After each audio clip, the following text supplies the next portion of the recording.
जहां तक मैं संघ का सवाल है। मैं सेकंड राउंड में आरएसएस पे बात करता हूँ। मैं सोचता हूँ कि एक टिप्पणी फिर इसी जी पे लूं। मैं सोचता हूँ मैं सेकंड में जी आता हूँ, सेकंड राउंड में आता हूँ जी आरएसएस में अगले चरण में आपसे। मैं पहले जी इकबाल ममदानी जी आपके बाद आऊंगा। धनंजय जी का मैं स्वागत कर चुका हूँ।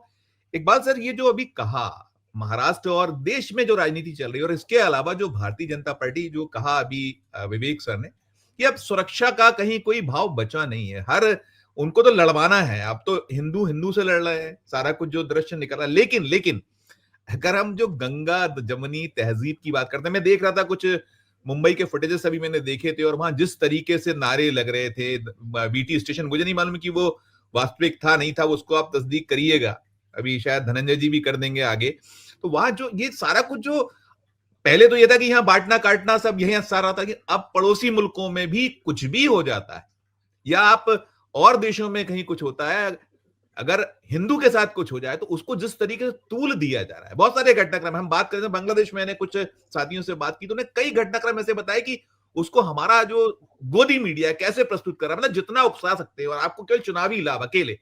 तो इन सब मोर्चों पे अल्पसंख्यक खासकर मुस्लिम जो लोग हैं, उनके उनके मन में जो, चूंकि आप विश्लेषक भी हैं, आप चिंतक भी हैं, आप बहुत निगाह नजर सारे उस पर रखते हैं, किस तरह की चिंताएं आपके मन में अब ज्यादा बढ़ती नजर आती हैं? एक नोट आपका, फिर मैं धनंजय से लेके फिर पुनः मैं बाकी चीजों बात करूंगा। संजीव जी धन्यवाद। पैनल पे बैठे सभी वरिष्ठों को भी बहुत बहुत शुक्रिया। मैं लगातार सुनील जी को और विवेक जी को भी सुन रहा था, और हमारा जो दर्शक वर्ग है उसके लिए भी आने वाले नए साल की शुभकामनाएं, और जो जुड़ चुके हैं और जो जुड़ने वाले सभी के लिए नए साल की शुभकामनाएं। देखिए, जिस तरीके से आपने माइनॉरिटीज की बात की, तो माइनॉरिटीज के अंदर सिर्फ मुस्लिम्स नहीं है, माइनॉरिटीज में जो भी आता है, चाहे आपने पिछले दिनों क्रिश्चियंस का भी हाल देखा, शेड्यूल और SC ST सभी का ये हाल।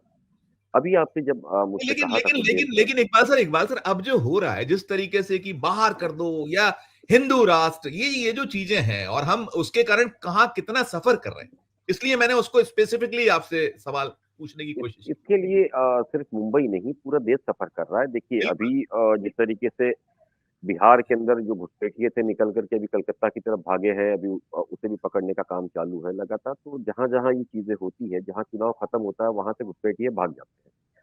तो उसके बाद वो घुसपैठिए सिर्फ मुस्लिम ही ज्यादातर होते हैं। तो इस तरह की कोई नई चीज नहीं है, ये हालात और खराब होते जा रहे हैं। देखिए, जिस तरीके से आज हम शो के अंदर कह रहे थे कि 25 में हमने क्या पाया क्या खोया। संजीव जी देखिए, आपकी बात करने के बाद में मैं लगातार देख रहा था कि देश भर के अंदर 1 जनवरी से लेकर आज 31 यानी कि 365 दिन के अंदर अलग अलग क्या क्या चीजें हुई। तो मैंने उसका एक चीजें लिखा, राइटअप लिखा। उसके अंदर मैंने देखा कि हालात जितने बताए गए और जितनी चर्चाएं हुई देश के अंदर, उसके अंदर आप यकीन करिए कि 90% से ज्यादा चीज है वो हल नहीं हुई। अगर मैं राजनीतिक तौर पर बात करूँ ना, तो सरकारी नीतियों के अंदर सत्ता विपक्ष का जो मामला चलता रहा, जम्मू कश्मीर सुरक्षा को लेकर के, जनसंख्या बिल और यूनिफॉर्म सिविल कोड को लेकर मामला चलता रहा, चुनाव आयोग सुधार एवं जनप्रतिनिधि कानून को लेकर के बहस हुई, गृह मंत्री अमित शाह की जैसे आपने बात की कि वो तीखी प्रतिक्रिया प्रतिक्रिया देते रहे, विपक्ष द्वारा राष्ट्रपति उपराष्ट्रपति को लेकर के मामला, देश के अंदर मामला खूब बिगड़ा था। आपने देखा था जो राजनीतिक विवाद हुआ था।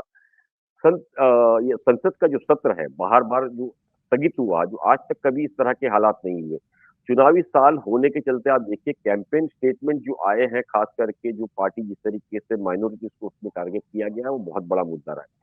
दूसरा, अगर हम सुरक्षा के लिहाज से बात करें तो पहलगाम एक बहुत बड़ा हमला रहा, जिसको लेकर के अब तक कोई चीजें नहीं हुई। NSE पर घुसपैठ को लेकर के तनाव बना रहा, कोई मामला नहीं। पाकिस्तान आधारित ये आधारित आतंकी मॉड्यूल पर लगातार चर्चा हुई। NIA IB को लेकर के कार्रवाई की बात की गई, लेकिन हमने देखा उसके अंदर भी कोई चीजें नहीं हुई। आंतरिक सुरक्षा मुद्दों पर चीजें हुई।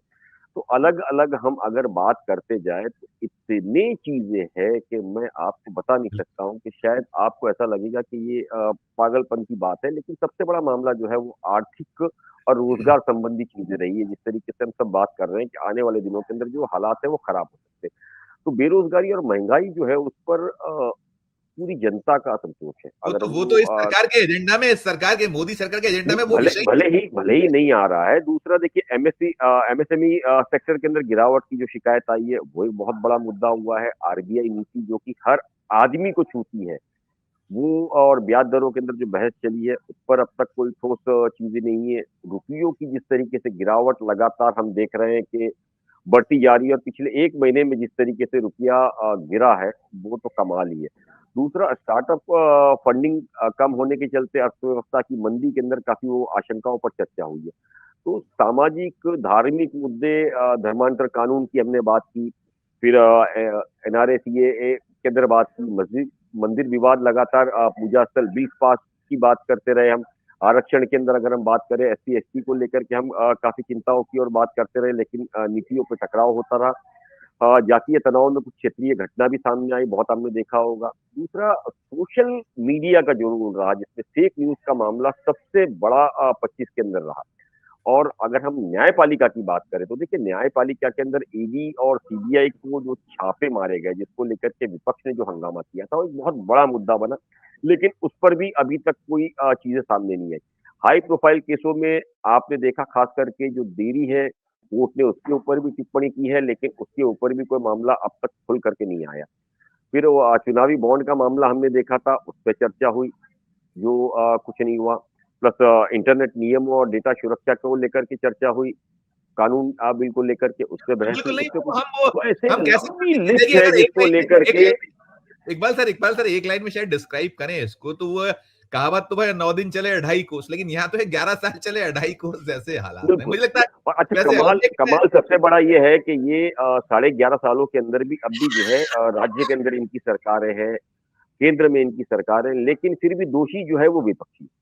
बिल्कुल बिल्कुल, बस सत्ता में बने रहने के लिए जिस हद तक चले जाओ, और जाहिलता, जितनी वैमनस्यता, और मैं ये इसलिए भी करने जा रहा हूं, देखिए कि आप भारत में तो पूरी तरीके से वो सिर्फ बांटने में जुटे रहते हैं। और जब अंतर्राष्ट्रीय स्तर पर आपकी भद्द पिटी हुई है, बहुत सारे इंसिडेंट्स हैं, लेकिन कई मसले में हमें गले नहीं उतरते। जैसे मैं आज ही ताजा एक बात करना चाहूंगा, आप लोग शायद अभी देख भी पाए हो, हमारे जो विदेश मंत्री ये पहुंचे हुए थे, वो खालिदा जिया जी के फ्यूनरल में पहुंचे हुए थे। एक तरफ आप उनकी कट्टर दुश्मन, जिनको कि वहां उस बांग्लादेश में सजाए मौत का ऐलान हो चुका है, उनको करते हो, उधर फिर आप वहां करते हो, और फिर ये भी वहां से तस्वीर निकली कि जो वहां पाकिस्तानी संसद के स्पीकर हैं, उनसे आप हाथ मिला रहे हो। किस तरह की ये क्या है, सब मिला जुला के।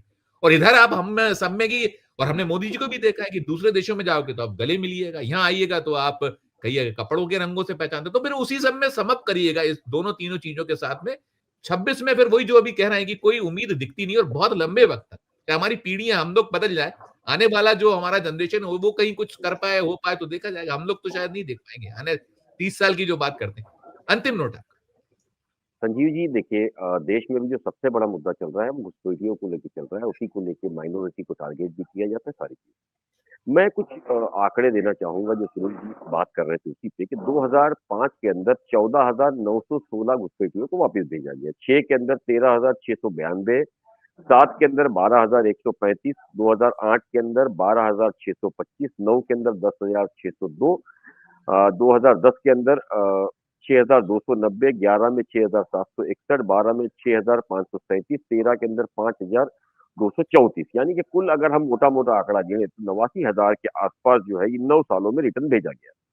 अच्छा, इस 9 सालों के अंदर अगर आप एवरेज निकालें तो 10,000 के आसपास जो है वो लोगों को रिटर्न भेजा गया। अब आते हैं हम 2014 के अंदर। संसद में जो आंकड़े आए थे उसके आप बताएं जी, बिल्कुल हाँ, करिएगा वो जल्दी। मैं 14 से लेकर के 25 तक की बात कर रहा हूँ। 14 में 989, 15 में 474, 16 के अंदर 308, 17 में 51, 18 में 445, 19 में 299, और 2019 से लेकर 23 तक 411, और 25 में 2035, यानी कि 2,223 लोगों को अब तक भेजा गया है।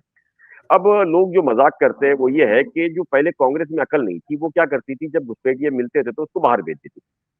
लेकिन उसका सदुपयोग जो है वो पूरी तरीके से बीजेपी सरकार कर रही है। वो घुसपैठिया, देखिए, आप बिहार से ट्रांसफर होते हैं, बिहार से पहले कहीं और थे, अब जो है कलकत्ता के अंदर पहुंचेंगे, तो इनका जो है वो बिल्कुल सदुपयोग कर रही है।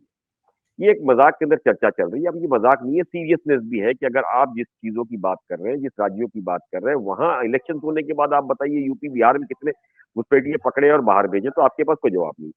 और आपने कहा 26 की बात, जिस तरीके से खालिदा जिया की बात की, मैं आपको बता दूं कि 26 के अंदर जो सबसे बड़ा प्रॉब्लम सरकार के लिए रहेगा, देश की तो बातें अलग छोड़ दीजिए, देश के साथ एलएसी और एलओसी, ये दो बहुत अहम मुद्दे रहेंगे हमारे फॉरेन पॉलिसीज को लेकर के, कि हमारे अमेरिका से रिश्ते कैसे बनते हैं, हमारे रशिया से कैसे बनते हैं, हमारे चाइना से। एक तरफ ऑपरेशन सिंदूर के बाद आप देखिए कि पाकिस्तान अपनी गलतियों को सुधार कर चाइना से मिल करके इंडिया पे किस तरह हमला करना है, कैसे डिफेंस करना है, उसकी तैयारी कर रहा है। हम जो है इन पूरी सारी चीजों को लेकर के बस सिर्फ बिगुल बजाए जा रहे, जीत का ले लगातार कि हम जिंदाबाद जिंदाबाद, लेकिन उस जिंदाबाद को लेकर के ये डर अभी तक है, कोई भी ये नहीं बता रहा है कि ऑपरेशन के अंदर हमारे कितने प्लेन्स गिरे हैं, कितने बिल्कुल, लोग। कोई सवाल नहीं सर, वो बिल्कुल नहीं तो है, बिल्कुल नहीं। कोई ये जो सवालों का सबसे जवाब बड़ा मुद्दा आएगा 2000 2026 के अंदर, ये सबसे बड़ा मुद्दा रहेगा कि हम अपने जितने पड़ोसी मुल्क हैं उनके साथ किस तरह के रिश्ते बनाते हैं, फॉरेन पॉलिसीज हमारी क्या होगी, उन सारी चीजों को लेके हम किस तरह डील करते हैं। अगर बॉर्डर्स की बात करें, पाकिस्तान की बात करें, बांग्लादेश की बात करें, नेपाल की बात करें, तो अभी धीरे-धीरे करके आप देखोगे सभी हमारे से रिश्ते बिगाड़ते हुए खराब बनते जा रहे हैं। तो बिल्कुल, ये जो बिल्कुल। असर होगा, अगर कुछ ऑपरेशन 2 सिंदूर होता है, तो आप मान के चलिए कि ये हमारे लिए और पूरे देश के लिए बहुत बड़ी मुसीबत होगी। तो 26 जो है सबसे बड़ा साल ये रहेगा कि जो प्लानिंग्स करनी चाहिए कि देश और विदेश के अंदर किस तरह हमारी पॉलिसीज रहेगी, किस तरह हम काम करेंगे, किस तरह हमारी सिक्योरिटी को देखेंगे संजीव।